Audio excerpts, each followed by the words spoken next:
Bonjour et bienvenue dans cette vidéo. Aujourd'hui, on va revenir sur les dernières nouveautés qu'a apporté Peak Design à ces sacs. Vous le savez, sur la chaîne, j'utilise quasiment exclusivement du matériel Peak Design. Moi, j'y trouve mon compte. Et donc, évidemment, le Peak Design Everyday Backpack est un sac à dos que j'ai l'habitude d'utiliser. Ici, j'ai reçu sa version zip pour vous dire qu'est-ce que j'en pense et si je vous la conseille ou non. Et on parlera du sling en fin de vidéo. Alors, le Everyday Backpack, c'est un sac à dos qui est quand même assez réputé, qui a rencontré un bon gros succès. Donc ici, c'est l'ancienne version. L'ancienne version a été gardée, elle a été juste un peu modernisée, mais enfin, il n'y a quasiment rien qui change, ça reste le même form factor. Donc, si vous ne connaissez pas ce sac, rapidement, vous avez un accès des deux côtés latéral de façon à pouvoir accéder à votre matériel. Votre matériel, il est rangé ici. Vous pouvez y accéder sans avoir besoin de poser le sac à dos par terre. Et vous avez une poche en haut qui, elle, est indépendante, en définitive, des accès latéraux. Et cette poche en haut, il y a 4 arrêts qui vous permettent de moduler finalement l'espace de rangement que vous avez. Et donc, hop, elle, c'est un accès par le top. Donc, ça, c'est l'ancien Peak Design Everyday. Donc, on a des poches sur les côtés avec des petits emplacements dans lesquels moi, personnellement, je l'utilise pour mettre des cartes SD, je l'utilise pour mettre des batteries. Donc, il y a Peak Design qui a fait une nouvelle version de ce sac, c'est la version zip. Vous le comprenez direct, je pense, c'est au lieu finalement d'avoir cette poche ici magnétique et d'avoir cet emplacement avec accès par le haut, on a un zip qui va faire tout le tour du sac. Donc c'est un zip intégral que vous pouvez vraiment tout dézipper entièrement. Alors on retrouve toujours les poches latérales, elles sont toujours là les poches latérales. Pour autant, c'est un peu moins, je trouve, un peu moins pratique qu'avant. Donc il faut s'arrêter ici avec le zip, on a notre accès latéral, mais le sac se tient un peu moins en définitive. Et quand vous voulez accéder à la partie du haut, je trouve que c'est beaucoup plus délicat parce que la partie du haut, il va falloir que vous fassiez attention à quels endroits exactement vous avez les zips, parce que ici, quand vous allez ouvrir le haut, il y a tout le sac qui va partir en lambeaux en définitive. Et moi, j'ai trouvé que je l'ai utilisé pendant toutes les fêtes de fin d'année et j'ai trouvé, à un moment donné, je me suis fait peur parce que j'ai eu l'impression que mon matériel allait tomber parce que il faut être extrêmement précis dans la logistique, dans l'utilisation des fermetures éclairs, et il va falloir que vos fermetures éclairs, vous fassiez attention à ce qu'il soit, en l'occurrence, qu'il y en ait une là, que vous puissiez les mettre à peu près au bon endroit pour pouvoir ouvrir le top et pour pouvoir accéder finalement à vos affaires sans que vous ayez quasiment la moitié du sac qui part en lambeaux. Bref, vous l'avez compris assez rapidement, je pense. J'ai pas du tout un fan de cette version zip. Je trouve que le sac se tient tout simplement beaucoup moins bien. On a vraiment cette impression-là. Et d'un autre côté, si vous dézippez tout, vous ne pouvez pas l'ouvrir parce que à l'intérieur, de toute façon, c'est craché des deux côtés. Donc, vous ne pouvez pas faire comme le travel backpack. Vous pouvez tout ouvrir, charger votre sac. Ici, c'est pas possible. Et on a un sac qui se tient, je le répète, beaucoup moins bien. Donc, je suis pas un fan de cette version zip. De même, les poches ont été revues. L'ancienne poche, vous aviez ici un accès qui était quand même assez pratique. Vous aviez directement accès, je veux dire, c'était vraiment agréable. Ici, maintenant, c'est remplacé par des poches comme ça. Et ici, vous voyez, quand je passe la main, je suis obligé de tirer assez fort parce que l'ouverture, elle est extrêmement étroite. Et finalement, je ne suis pas très fan de ces nouvelles poches. Ici, on a une grande poche. Alors qu'on n'avait pas avant, Avant, il n'y avait pas de grande poche. Mais sincèrement, ça ne me manquait pas parce que les grandes poches, ça a tendance à être vite le bordel. Maintenant que j'ai qu'une grande poche, je suis obligé de mettre un peu mes affaires en bordel à l'intérieur et essayer ici de venir trouver. Je trouvais que les anciennes organisations avec plein de petites poches étaient beaucoup plus agréables. D'autant plus qu'on avait la grande poche ici, juste devant. Donc quand j'avais besoin de mettre des choses qui ne rentraient pas dans ces endroits-là, je les mettais juste en bas. Et personnellement, je trouvais plus mon compte avec l'ancienne version qu'avec cette version zip. Donc, en définitive, l'évolution du zip intégral ne m'a pas convaincu. L'évolution des poches ne m'a pas convaincu non plus. Si je devais retenir un point positif de ce sac, c'est l'évolution des lanières finalement qui est aussi commune. Avec l'ancienne version, c'est vrai que les anciennes lanières étaient un peu cartonneuses, étaient vraiment extrêmement rigides.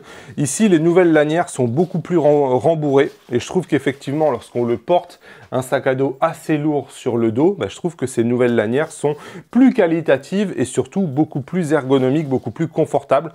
Donc on retrouve le système avec des lanières qui, des anses qui sont ajustables. On a vraiment tout le système Peak Design qu'on connaît. Tout ça, ça n'a pas changé. Le dernier point négatif pour moi de cette version zip, c'est qu'en définitive, ici, existe la possibilité de moduler l'espace de la partie haute. Moi, je sais que la partie haute, il m'arrive de la charger de vêtements. En définitive, un jour où il pleut pas, hop, je le mets sur le cran d'arrêt en haut. Et ici, c'est bourré de vêtements. Ça peut être des chaussettes, ça peut être des affaires pour 2 jours parce que je pars faire une petite rando. Et j'ai un sac, vous voyez, qui a vraiment pris beaucoup plus de place. Sur la version zip, bah, c'est pas possible, on l'a bien compris. À partir du moment où vous avez zippé, il est impossible ici d'étendre finalement la place. Ici, impossible de relever, le moindre truc ne passera pas. Et je trouve qu'effectivement, bah, c'est beaucoup moins sympa. On a un sac qui est beaucoup moins modulable. En plus d'offrir moins de confort, parce qu'ici, le fait d'avoir des poches détachées, je ne me pose pas la question si est-ce que je vais ouvrir ma version en haut, la poche en haut, est-ce que les appareils photo qui sont avec accès latéraux vont se casser la gueule ou pas? Je me pose moins de questions. Le sac, puisque ici c'est cousu, bah, il va rester intègre en fait. Il ne va pas se déformer dans tous les sens. Et ça, c'est quand même pas rien. Donc voilà, vous avez compris, moi je vous conseille pas du tout la version zip. Je reste avec mon Everyday Backpack ancienne version. La nouvelle version est aussi très bien hein, de l'Everyday Backpack, mais moi je conseille juste de prendre la version qui n'a pas de zip pour toutes les raisons qu'on a vues ici. Moi, j'ai pas trouvé de vrai avantage en définitive à avoir la version zip. Alors, autre nouveauté chez Peak Design, c'est l'évolution du Sling 5 litres. Le Sling 5 litres, c'est un sac que j'ai l'habitude d'utiliser pas mal. Hein. J'aime beaucoup partir assez léger, généralement, avec le Sling 5 litres. Je pars avec un boîtier monté avec un objectif dessus, plus un objectif de spare. Donc, je pars avec 2 objectifs et un boîtier. Et ça rentre très très bien. Je peux mettre des petits accessoires, des sacs de chargement, des fois une batterie, des fois je mets un flash. Bref. 5 litres, c'est extrêmement réduit comme taille, mais je trouve que finalement, quand je fais une petite balade comme ça, en famille, d'1 heure ou 2, c'est le sac que je prends le plus parce que j'ai pas besoin d'emporter plus de matériel. Et donc, Peak Design l'a fait évoluer cette fois-ci assez fortement, puisque le design a quand même pas mal changé et la version 5 litres est passée en version 6 litres. Donc là, 5 litres n'existe plus. Et là, pour le coup, je trouve que Peak Design a fait du super boulot. Déjà, avant les 2 séparateurs, on n'avait qu'un seul séparateur qui permettait de se plier comme ça. Donc de diviser l'espace de façon à mettre plusieurs objectifs. Donc ça, c'est un super ajout. Et ensuite, le fait de passer à 6 litres, ça change réellement la donne. Moi, j'avais parfois du mal à passer. Alors avec Fuji, j'avais pas vraiment de problème. Même si, par exemple, un 50-140 passait pas avant. Maintenant, avec le 6 litres, il passe. Mais c'est surtout, par exemple, quand je partais avec du matériel plein format, donc en l'occurrence les Sony, j'avais parfois du mal à mettre un 24-70 parce qu'il manquait de la hauteur. Et en définitive, ici, on a un sac qui fait quasiment exactement le même poids qu'avant. Il n'est pas beaucoup plus encombrant, mais le fait de gagner ce litre supplémentaire sur la partie haute, ça va me permettre de passer 2 objectifs là où avant j'arrivais à peine à... J'étais bloqué parce que souvent j'arrivais à passer 1,7 ou 1,8 objectifs et donc évidemment on ne peut pas découper l'objectif, il manquait quasiment rien pour pouvoir en passer un deuxième et franchement c'est un super ajout qu'a fait là Peak Design. Donc là aussi la bandoulière a été un peu travaillée et on retrouve une bandoulière beaucoup plus agréable, hein, beaucoup plus moussée en définitive que les anciennes bandoulières qui ont été tant critiquées chez Peak Design. Donc voilà, un produit que je valide à 100%, hein, le Sling 6 litres. Et moi personnellement, je vous conseillerais plus du tout d'acheter l'ancienne version parce que la nouvelle version fait vraiment beaucoup mieux. Avant de terminer sur Peak Design, vous le savez peut-être ou non, j'ai l'habitude d'utiliser les attaches duo de chez Peak Design. J'ai ça sous tous mes boîtiers. C'est duo parce que c'est compatible avec le système Peak Design, mais c'est aussi compatible avec le système Manfrotto.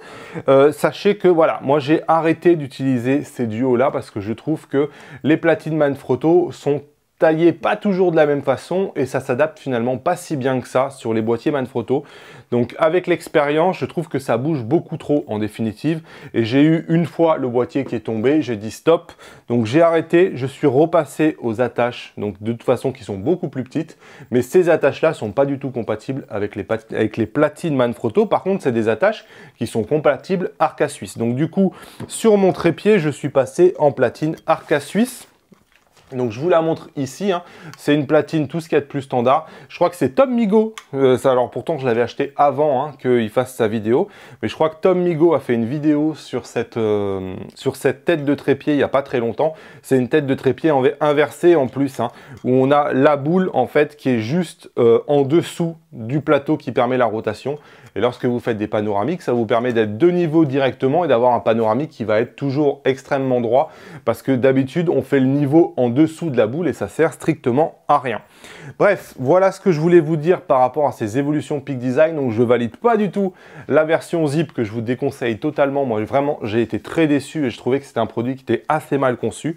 Je valide à mort le Sling Sealed qui pour moi est vraiment une super évolution, et j'ai arrêté d'utiliser le Peak Design Duo parce que je trouve la compatibilité avec les platines Manfrotto pas si idéale que ça, et j'ai eu des surprises, il y a toujours un peu de jeu, donc j'ai arrêté aussi, et je vais abandonner donc toutes les têtes Manfrotto et je vais remplacer ça par des têtes Arca Suisse, mais ça c'est à suivre dans un prochain épisode.